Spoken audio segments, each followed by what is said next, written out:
person, you are still worth someone's time. You are still worth someone's energy. If someone didn't tell you that just because you made mistakes, just because you have a lot of people that you've been intimate with, whether your number's from 0 to hero, if you catch what I'm saying, whether you have been with this many people or the umpteenth amount of people, you are still worth every bit of what you deem your self-worth.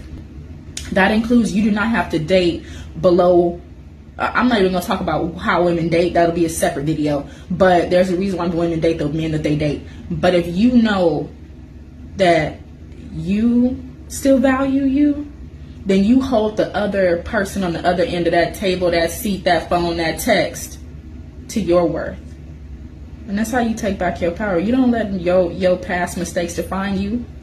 I tell you what, ask the person across the table, whoever talking to you, you got any mistakes?